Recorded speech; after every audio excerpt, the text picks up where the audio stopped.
pessoal. Hoje o nosso tema é a Indústria 4.0 para pequenos e médios transformadores de plástico. Eu sou Liliane Bortolucci e sou diretora da Feira Plástico Brasil e está começando agora mais uma edição da Plástico Brasil no ar. Embora já seja uma realidade para muitos setores da indústria, a era do 4.0 ainda é vista como futurista ou até inalcançável por alguns gestores. Essa visão de que a indústria 4.0 é um conjunto de soluções muito caras, muito complicadas, faz com que acabe afastando as pequenas e médias indústrias do setor plástico de diversas tecnologias acessíveis e que poderiam ajudar e melhorar toda a operação da fábrica ou ainda uma parte dela. E para mudar essa visão e mostrar que é possível levar a sua indústria para a quarta revolução industrial, recebemos hoje 2 especialistas na área para uma conversa sobre a indústria 4.0. O nosso primeiro convidado é o professor Ari Costa. Ele é pesquisador do Instituto Mauá de Tecnologia e responsável pela implantação do Centro de Competências em Manufatura Avançada do Instituto. Obrigada pela presença, Ari.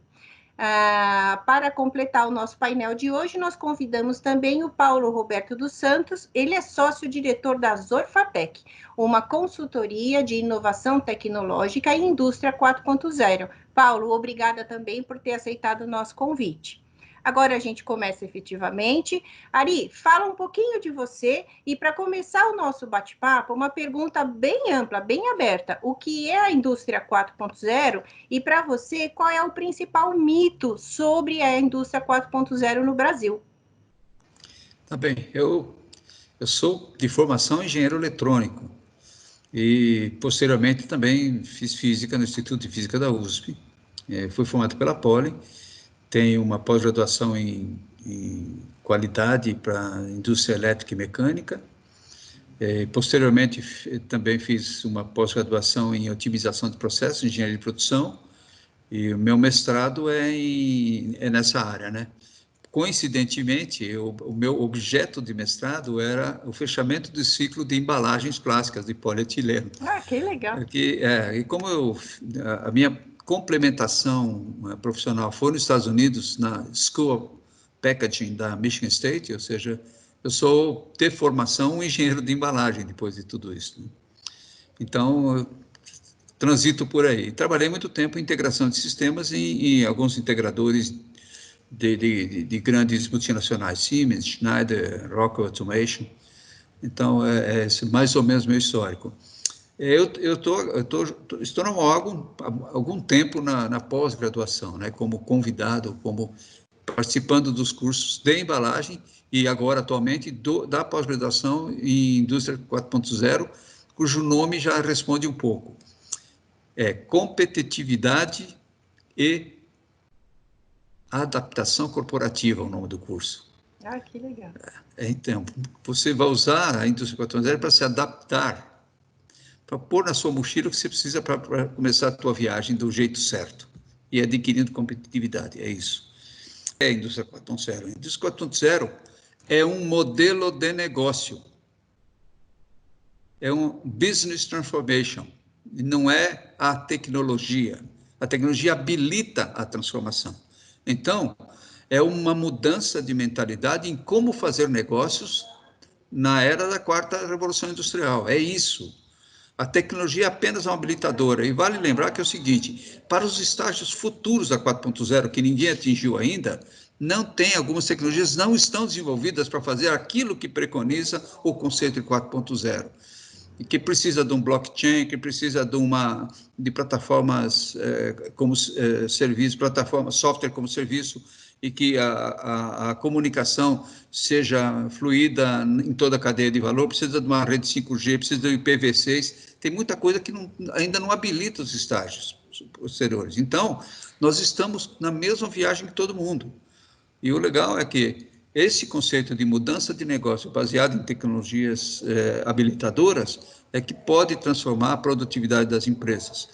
Então, o 4.0, primeiro é isso. Segundo, é um aprendizado com dados, é uma cultura de dados. Os sistemas vão te ensinar, você vai ensinar os sistemas vão te ensinar de volta. E é uma evolução homem-sistemas continuamente até evoluir para sistemas autônomos, onde o homem desejar que seja, né? Tem uma frase muito legal no começo da definição de 4.0, que é o seguinte: tem uma grande explicação que termina assim: a máquina segue o fluxo do homem, e não o contrário. Então, ela está colocando as pessoas, o aprendizado, os recursos e a capacidade no ser humano, antes de tudo. E a gente não pode esquecer isso: a tecnologia não manda, a tecnologia obedece. Tá? O primeiro mito é o seguinte: não vou, isso é uma brincadeira que faz. Não, isso é para a NASA, isso é caro. É uma mentira isso. Não é caro, não é para a NASA, é para qualquer dos mortais, desde a pequena até a mais complexa. E a segunda é essa que eu já falei: é tecnologia, não é tecnologia, é mudança de mentalidade, é cultura, é ver os negócios de uma maneira diferente e usar o que está disponível, já está no mercado, para mudar a cultura da empresa e evoluir. Então, esses dois são os dois mitos básicos. Primeiro, que é só tecnologia, e segundo, que custa caro. Tá? Quiser complementar, Paulo? Perfeito. Paulo, eu queria então que você falasse um pouquinho sobre você, tá? E eu coloco depois você complementa também o que o Ari falou, fica à vontade, e colocar já uma pergunta para você responder para a gente. Considerando o gestor industrial do setor do plástico, porque isso, a nossa audiência é o transformador do plástico, né? Quais são os conceitos indispensáveis, na sua opinião, sobre essa manufatura avançada? E quais os termos que ele precisa conhecer ou entender? Porque assim, a gente ouve a internet das coisas, Big Data, robótica avançada, a segurança digital, a computação em nuvem, manufatura, integração de sistema, é muita informação. Aí começa a olhar e fala, não, larga a mão, não vou mais olhar isso daqui. Então, dentro de tudo isso, o que você acha que minimamente um empresário do segmento do plástico precisaria ter o start, vamos dizer assim? E aí você complementa com a informação do Ari, por favor. Legal. Bom, eu comecei como engenheiro industrial mecânico, né? Essa é a minha formação típica, né? O pessoal até estranha, né? O que esse mecânico está fazendo no meio da automação?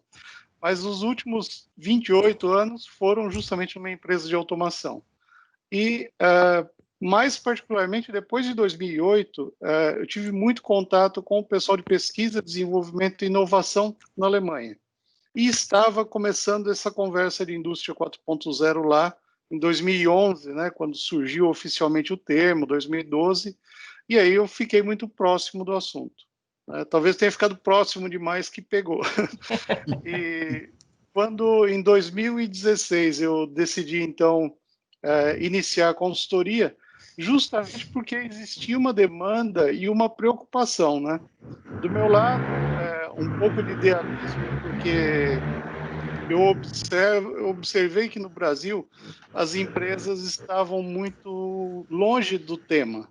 E não é longe tecnicamente falando, é longe em termos de conhecimento. Tá? Então eu falei, eu acho que era o momento adequado na minha carreira e também o momento, acho que, para o país. Fizemos esse primeiro projeto junto com o Ari, com o Abimac, principalmente, que foi quem encampou a ideia e conseguiu materializar. Então, na FEIMEC foi apresentada a primeiro demonstrador, depois tivemos outros demonstradores, na Expomaf, depois na FISPAL, e esses demonstradores serviram para acordar o empresariado, acordar o governo. Eu acho que isso foi um ponto importante, porque a partir desses demonstradores se criou uma consciência de que no Brasil é possível também, né? E a gente vai falar um pouco sobre essas possibilidades especificamente para a indústria de plástico. E a própria academia, né, Ari, que despertou para o assunto e falou, opa, tem um negócio importante acontecendo e nós precisamos preparar os nossos currículos, nossa infraestrutura para formar esse novo profissional, que muda vários paradigmas também, inclusive para a formação profissional. Tá? Agora, para a gente falar um pouco dos conceitos, né, que você perguntou, ou seja, o que o empresário pode começar a buscar e entender? Eu não me preocuparia tanto com esses termos tão específicos, né? O que é Big Data, o que é Analytics, isso é meio, né? Isso é a ferramenta que ele vai usar depois. eu me preocuparia mais com os conceitos de como uma empresa se reorganiza para esse novo ambiente. Porque quando a gente fala em indústria 4.0, nós não estamos falando de um evento com uma borda limite lá que vai dizer, olha, acabou aqui a indústria 4.0. Nós estamos falando de um processo de transformação. Por ser um processo de transformação, a importância de se adaptar à cultura, como o Ari comentou. Então, quais são os aspectos? Primeiro, a indústria 4.0 ou as empresas que estarão vivendo essa realidade, que infelizmente muitas não vão viver essa realidade, né? Não vão chegar até lá. Orientação a serviço, né? Aí já é um choque para os empresários, né? Muitas vezes, quando nós estamos conversando com empresários, principalmente do setor de máquinas, né? E eu falo para ele, olha, o teu cliente, ele não gosta de comprar o ativo, né? Eles até regalam o olho, né? Falam assim, como não gosta? Não, ele não gosta. O ativo é caro, exige manutenção, consome energia, faz sujeira, polui, gera barulho. E o que ele quer é o resultado do seu ativo. É o que o seu ativo produz. É daí o conceito de orientação a serviço que tem na indústria 4.0. Ou seja, eu preciso começar a repensar o meu modelo de negócio para serviço e não mais para bens propriamente ditos. O bem, ele vai ser somente, ou o produto físico, né? Ele vai ser somente o portador daquele serviço. Ele vai ser uma forma de habilitar um determinado serviço. Mas ele em si não é o que interessa para aquele cliente ou para aquele consumidor, inclusive. Outro aspecto é rastreabilidade. Nesse ambiente, não dá para imaginar mais um processo produtivo onde eu não consiga localizar o produto durante o processo produtivo e não consiga acompanhar a vida do produto. O exemplo é a indústria automobilística. A gente tem isso muito claro. Às vezes eles têm que fazer recalls, justamente porque eles conseguem rastrear, né? Esse conceito de rastreabilidade ele está sendo propagado para todas as indústrias, todo tipo de indústria. Hoje, por exemplo, se você vai no supermercado, pega uma bandeja de hortifruti, você tem um QR Code que vai te dizer onde foi produzido aquilo lá. Isso é um exemplo de rastreabilidade. Outro aspecto é descentralização, né? Os comandos, eles estão migrando daquilo que a gente via, principalmente quem visitava as indústrias, né? Aqueles painéis enormes que as empresas tinham controlando uma linha de produção inteira. Isso está diluindo, está se tornando parte do próprio equipamento. Por exemplo, motores que já têm o controle dele integrado nele. Então, isso vai acontecer e vai se propagar por toda a cadeia, onde a inteligência, né, foi justamente o ponto que o Ari falou, a essência da indústria 4.0 está baseada no conhecimento, né? E esse conhecimento ele vai ser transferido, inclusive, para os equipamentos, né? Tá. E puxando isso que você falou agora, Ari, a gente tem muita indústria nacional que ela vai passando o avô passou para o pai, agora está passando para o filho, né? Então, subentende-se que se tem um conhecimento profundo do que acontece dentro daquela fábrica. Essa empresa, que normalmente ela não... Vamos pegar um cenário hipotético aqui de que ela é uma empresa pequena, né? Ele é um transformador, produz um determinado produto lá, tem o cliente. Vamos dizer que o filho agora, né? Já está na geração mais nova. Ele conseguiria implantar uma parte de indústria 4.0, alguns pontos dentro de uma fábrica que está produzindo, ela não pode parar, porque ela tem esse cenário que eu dei é bastante comum, né? De que ele está produzindo, assim, ele teria a condição de fazer sozinho uma implantação de uma parte de uma indústria 4.0, se isso é possível, e se no Brasil tem literatura suficiente sobre isso, né? Porque a gente vê muita coisa, mas tudo em inglês, tudo material lá de fora. Eu queria saber se no Brasil tem literatura suficiente para dar subsídio para uma pessoa que queira se aventurar. Bom, vamos começar do começo. As máquinas... O avô comprou uma máquina nova, certo? Quando ele passou para o filho, a máquina não fez uma máquina nova e passou a filho dela para o filho, continua a mesma máquina. Quando Muitas das passou para o vezes. neto, a máquina continuou, não fez um neto, continuou sendo a mesma máquina. É Né? verdade. Então, eu acho que o primeiro passo, o grande passo que o Brasil tem que dar agora é rumo à digitalização, é isso que o Paulo acabou de dizer, é ensinar as máquinas a falar, através de sensores e atuadores de captura de dados dentro da produção. Então, já tem toda a tecnologia de sensores baratos, os sensores não são caros, apesar que todo mundo acha que isso é caro. Você consegue fazer sensores, e na maioria das vezes sem fio, e começa a conseguir obter variáveis das máquinas, trepidação de uma prensa, força ou velocidade, qual é o deslocamento, você consegue fazer isso e consegue começar a tirar dados dessa prensa para que ela, primeiro, te diz o que ela produz mesmo, segundo, se ela está produzindo bem, e segundo, se ela vai falhar. Então, esse aprendizado já tem tecnologia, já tem tecnologia de sensoramento, e já tem tecnologia de aquisição de dados e de estudo dos dados para você saber isso. Então, acho que, sim, a gente tem que ensinar as máquinas a falar para que elas comecem a conversar com a terceira geração e conversar com a quarta geração. Então, a gente até brinca, a gente tem um convênio com a Association for Manufacturing Technology dos Estados Unidos, e eles conversam com a gente, eles têm lá um paperzinho muito legal que chama Teaching Machines to Talk, que é uma linguagem de índio, legal, mas elas falam. Então, elas precisam conversar com os robôs, precisam conversar. E no momento que elas aprendem a falar, elas podem se comunicar entre si. Então, isso tudo é plausível agora, já tem, a gente ensina isso já nos cursos de engenharia aqui. Então, não tem um livro que diga isso, né? Tem um livro que a gente foi coautor, chama Automação e Sociedade, que diz os aspectos gerais da tecnologia, não diz a aplicação dela, né? Então, a literatura para você aplicar isso, na verdade, é multidisciplinar. Você não existe uma receita pronta. Você tem que procurar na tecnologia de sensores, juntar com a tecnologia de informação e assim por diante. Mas as escolas já estão se preparando para isso. Mas Certo. o que as empresas têm que fazer? Eles também têm um outro mito. Eles não se aproximam da academia quando a academia pode ter uma solução e dizer para dar uma orientação.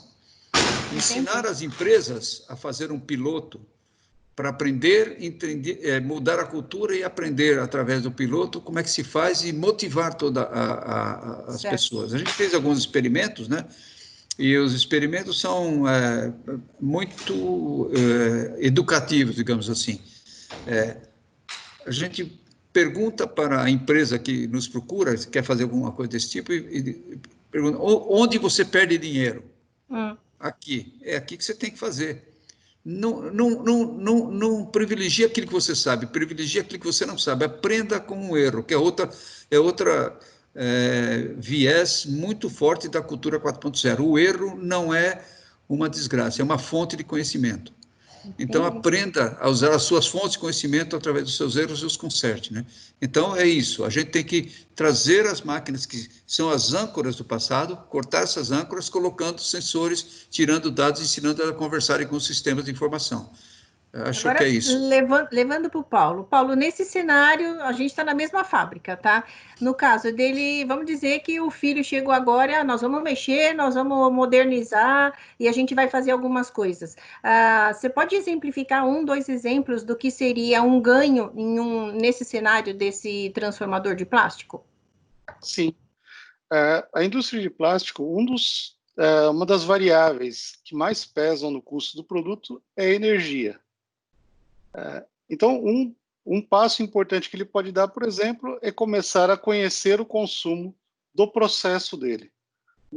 Aí nós não falamos de olhar simplesmente a etiqueta da máquina, né, que está marcado lá tantos quilowatt-hora, mas sim colocar medidores, sensores quando a gente fala sensores, o pessoal arrepia, né, dá a impressão que é coisa complexa. Não é, né? Hoje você tem equipamentos extremamente baratos e que já fazem essa medição. Esse Então, seria, então, um primeiro passinho. Ele teria que começar com esse controle, com esses sensores, para dar o primeiro pontapé, se a gente for falar. Se nós falarmos em termos de uma trajetória, né, de um roadmap para a empresa se transformar, eu diria o seguinte: o primeiro passo é o planejamento, né? Nós usamos muito nos workshops que nós fazemos dizer o seguinte: não adianta eu ter uma máquina, uma fábrica de carburadores super eficiente, já não se usa mais carburador, né? Então ele tem que analisar o que está acontecendo com o mercado dele e muitas vezes o que está acontecendo com o mercado do cliente dele, porque às vezes ele é aquele fabricante que fornece o parafusinho de latão que ia naquele chuveiro redondo que tinha 16 parafusos, né? E esse chuveiro que tinha 16 parafusos não existe mais, né? Então, é esse tipo de análise e fazer um planejamento de qual é o cenário, como que ele imagina a empresa dele. E essa é uma grande vantagem, porque fazer esse planejamento só custa tempo dele, né? Só custa ele sentar e pensar um pouquinho, refletir um pouco. Depois ele precisa de começar a entender ou avaliar como estão os processos dele. Ele criou um mapa e diz o seguinte: bom, eu vou continuar nesse segmento, eu fabrico esse tipo de produto que vai ter futuro, e agora então eu preciso começar a direcionar minha empresa para a indústria 4.0. Primeiro passo, avaliar os processos, ou seja, fazer o que o Ari falou, colocar medidores para começar a entender. Aquela frase célebre que eu nunca lembro o autor, diz o seguinte: eu só vou gerir aquilo que eu conseguir medir, né? E é fato. Então eu preciso começar a conhecer as variáveis do meu processo e por isso... Oi, Paulo. Oi, fica à Por vontade. acaso o Einstein também disse isso, tá? Também disse. Ele copia todo mundo aqui, cara. Mas a ideia é a seguinte, né? Eu preciso efetivamente começar a entender quais são as variáveis do meu processo e começar a colocar medições nessas variáveis, né? A gente brinca muitas vezes o seguinte: um torneiro, por exemplo, ele consegue fazer a operação dele completa porque ele faz justamente isso, ele vai medindo, né? Ora, se para executar uma peça fisicamente isso é extremamente lógico, por que não se leva isso para a visão de processo, né? E aí é o ponto que o Ari citou: colocar sensores para medir os processos hoje é muito fácil, né? E eu vou dizer, barato também, né? Quando nós pensamos num custo de energia de uma injetora, por exemplo, o custo do sensor é insignificante perto do custo de energia do consumo de energia dessa máquina. Então, vale muito a pena colocar. Então, respondendo mais objetivamente a tua pergunta, né? Primeiro passo é pensar a empresa dele, é planejar. Não tem mágica, né? Senão ele vai ser muito feliz automatizando uma empresa que faz máquina de escrever ou carburador, né? E a gente sabe que não vai sustentar mais. E segundo passo, a partir do momento que ele tem esse planejamento feito, tomar medidas que o permita avaliar os processos produtivos da empresa, medindo, documentando, que também nos assusta bastante, né? Muitas vezes você vai visitar uma empresa, pergunta para o pessoal: olha, como que é o processo, esse processo que chega no final lá, tem um reservatório de fluido para um veículo, por exemplo.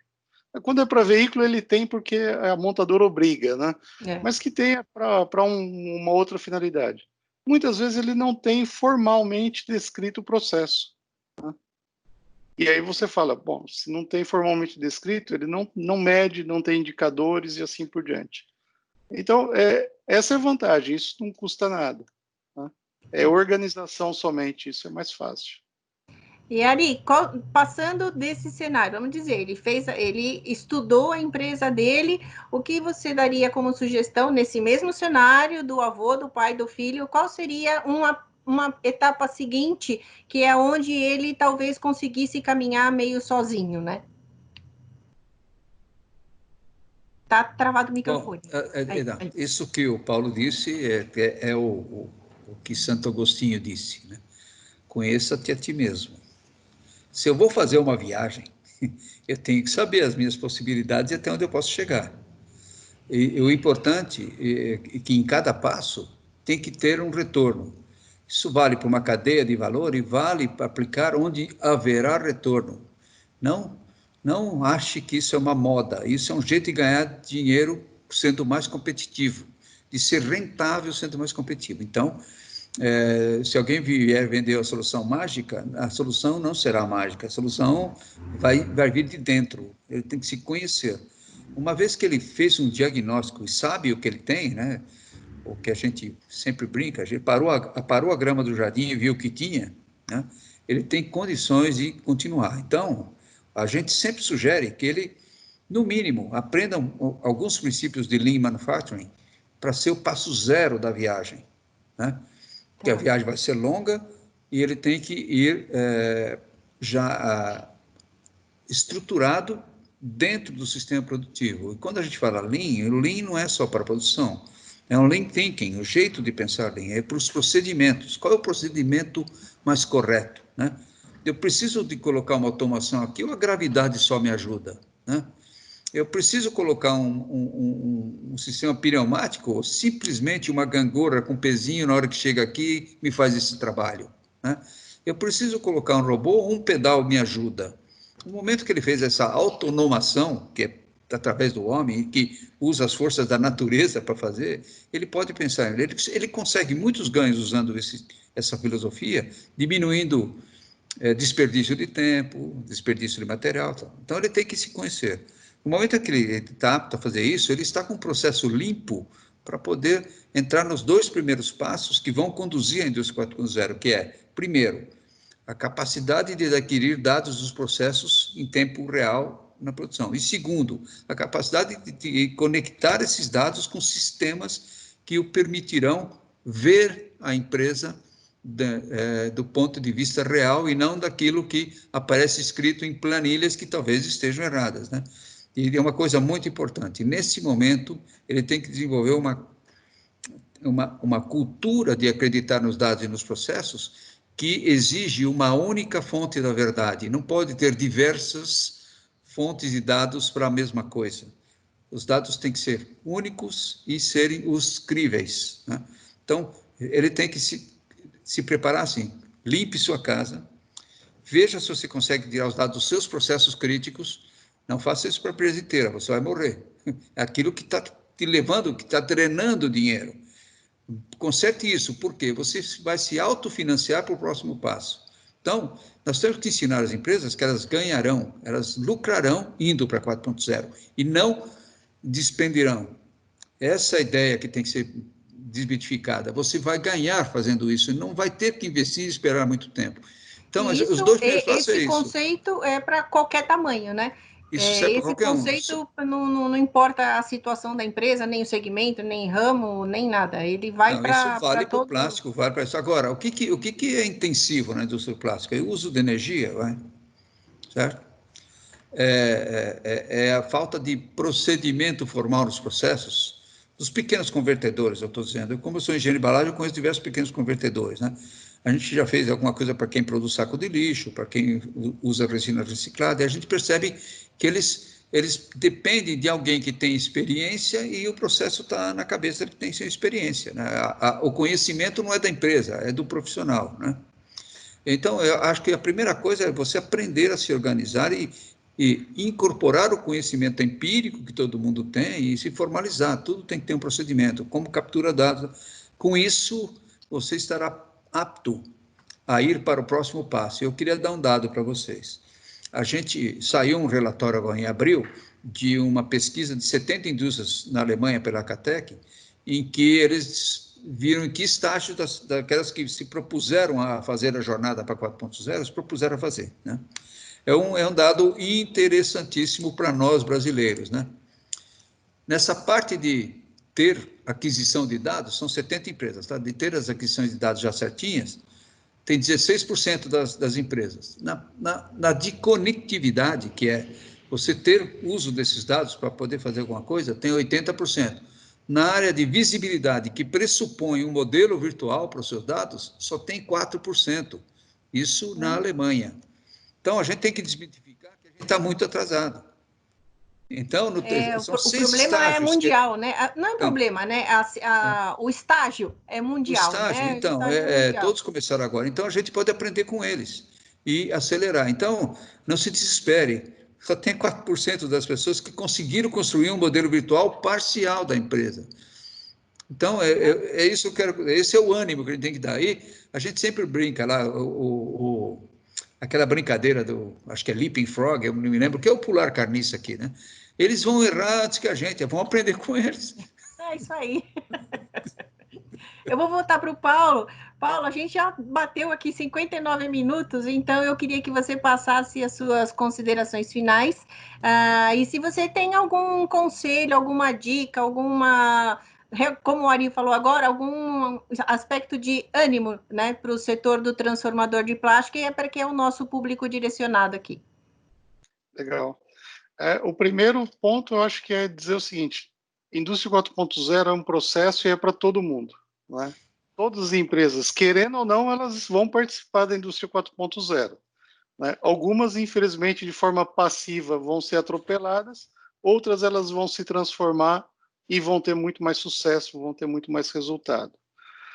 O começo disso é pelo pensamento ou pelo planejamento de como se transformar.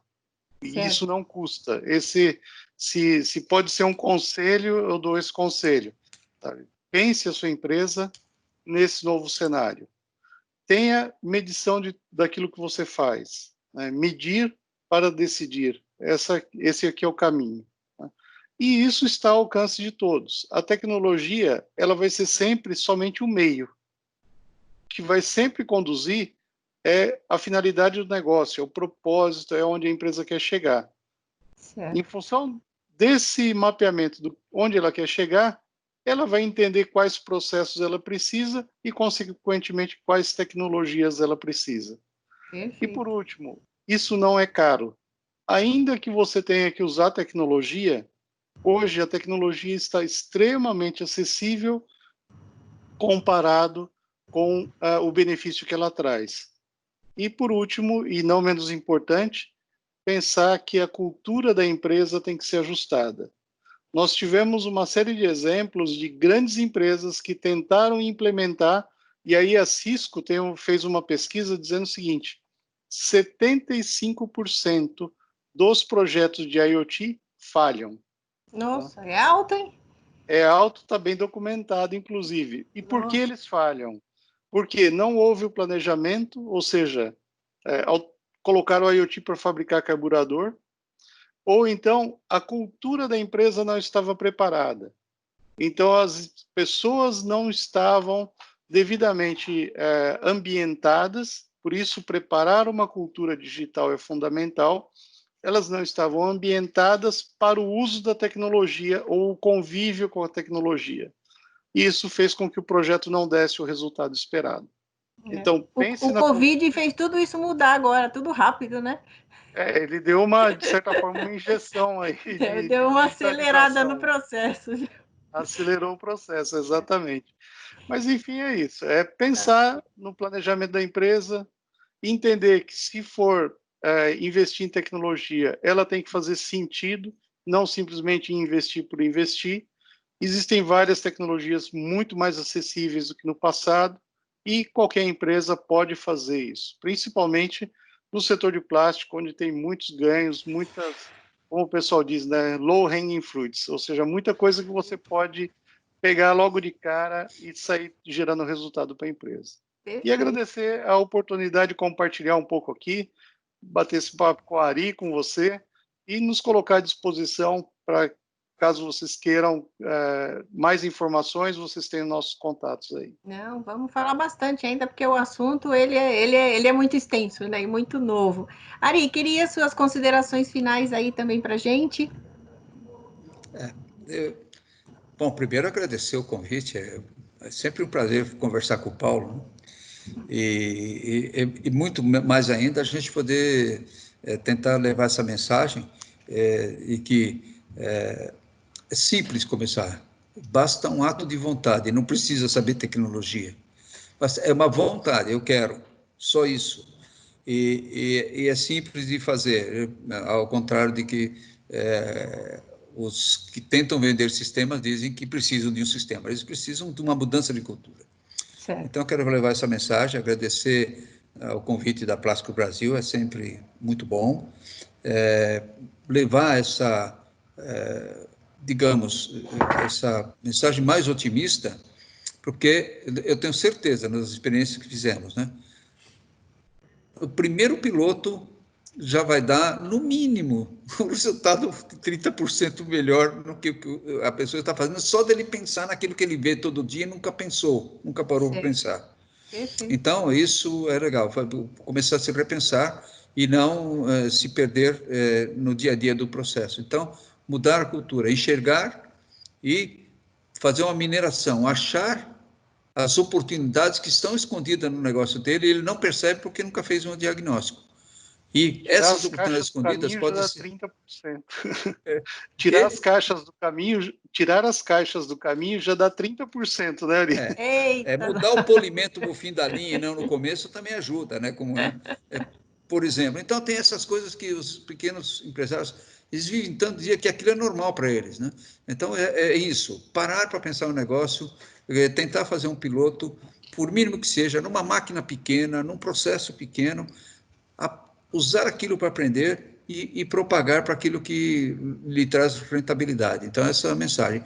A gente tem um professor Scherer alemão que diz o seguinte, é o seguinte, você não sabe o que fazer? Comece pequeno, mas quando você não sabe o que fazer, você vai fazer diferente e vai começar a evoluir. Então, comece. Não interessa se você não sabe qual é o passo futuro, mas comece, porque isso vai te trazer uma tomada de decisão melhor, vai te trazer rentabilidade, vai te trazer competitividade. Inicie, é agora, que hora? Agora, hoje, amanhã. Tá bom? Tá certo. Muito obrigada. Obrigada novamente a ambos, ao professor Ari e ao Paulo, pela disponibilidade, pela conversa, muito esclarecedor, e sempre o objetivo daqui é ajudar as pessoas que estão nos ouvindo, né? Obrigada por quem assistiu esse episódio, e se inscreva nas nossas redes sociais, acompanhe os próximos episódios, sempre tem muita informação interessante, e não se esqueça da Feira Plástico Brasil presencial. Ela vai ser de 22 a 26 de março de 2021 no São Paulo Expo. As coisas estão passando muito rápido, logo, logo ela já vai acontecer. Acompanhe na rede social, é o www.plasticobrasil.com.br, e muito obrigada e até a próxima, pessoal. Obrigada a vocês dois. Obrigado. Tchau.